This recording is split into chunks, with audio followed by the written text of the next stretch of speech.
آباد میں ایک بدقسمت خاندان ایسا بھی ہے جو صرف بینائی سے محروم ہے بلکہ یہ خاندان غربت اور مفلسی میں زندگی بسر کرنے پر مجبور ہے۔ اس خاندان کی زندگی کن مشکلات سے بھری ہوئی ہے یہ دیکھنے کے لیے دیکھیں گے شیخ غلام مصطفیٰ کی یہ رپورٹ۔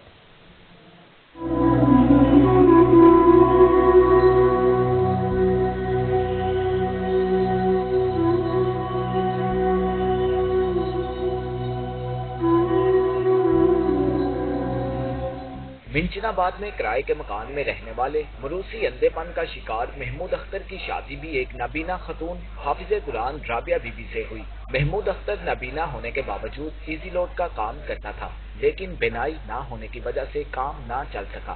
شادی کے بعد ان کے ہاں ایک بیٹا منیب الرحمان اور 2 بیٹیاں وجیہہ اور مہرونسا پیدا ہوئیں، لیکن بدقسمتی سے ایک بیٹا اور بیٹی بھی نابینا ہیں۔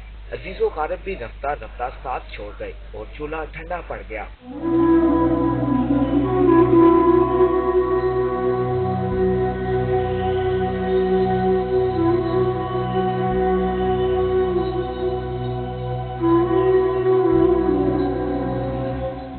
یہ خاندان اب اہل محلہ کے سہارے ہی پیٹ کی آگ بجھاتا ہے۔ رابعہ بی بی نابینا ہونے کے باوجود گھر کا کام کاج خود ہی کرتی ہیں۔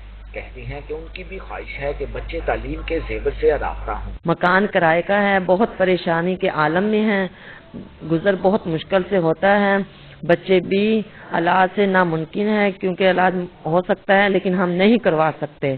میرا بھی شوق ہے ہمارے بچے بھی اسکول پڑھیں، کھیلے کودے، لیکن ہم نہیں کروا سکتے۔ محمود اختر خداداد صلاحیتوں کے سہارے گھر سے باہر تو چلا جاتا ہے مگر معاشی تنگ دستی نے زندگی مشکل بنا رکھی ہے۔ مجبور باپ کی خواہش ہے کہ بچوں کو مزید پریشانی نہ ہو۔ میں نے تو اپنی زندگی تو گزار لی ہے لیکن ہم جو یہ چاہتے ہیں کہ ہمارے بچوں کا مستقبل بنے اور ہمارے بچے بھی اچھے طریقے سے